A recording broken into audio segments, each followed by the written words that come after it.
আমি বীরাঙ্গনা মুক্তিযোদ্ধা আমিনা খন্দকার। আমি বিভিন্ন সংগঠনের সাথে জড়িত এবং এই সংগঠনের সঙ্গে আপনাদের সঙ্গে জড়িত হয়ে আমি বিভিন্ন জেলার থেকে বিভিন্ন আমাদের পল্লবী থানাতে মনে করেন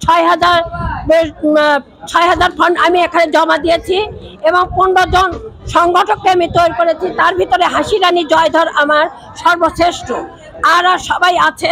সবাই আমার সাথে একত্রিতভাবে কাঁধে কাঁধ মিলে কাজ করতেছে। নেত্রকোনার লোকেরাও আমার সঙ্গে কাঁধে কাঁধ মিলে কাজ করতেছে। যে হানিফ আপনাদের সঙ্গে কথা বললো, এখন সেই হানিফ আমারই লোক আর কি।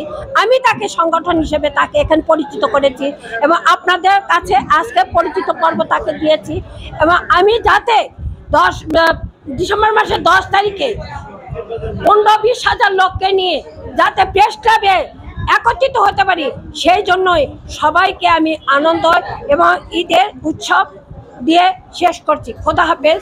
আমরা একটু হাততালি দেই আমাদের মুক্তিযোদ্ধা আমেনা বেগম, আমেনা খন্দকার, বীরাঙ্গনা মুক্তিযোদ্ধা। উনি ঘোষণা দিয়েছেন যে উনি 20,000 আবেদনকারী বা লোকজন নিয়ে প্রেস ক্লাবে জমাতে হবেন।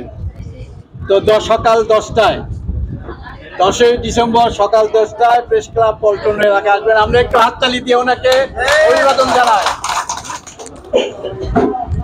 তো আমরা এখন আর আমাদের বক্তব্য আর লম্বা করব না।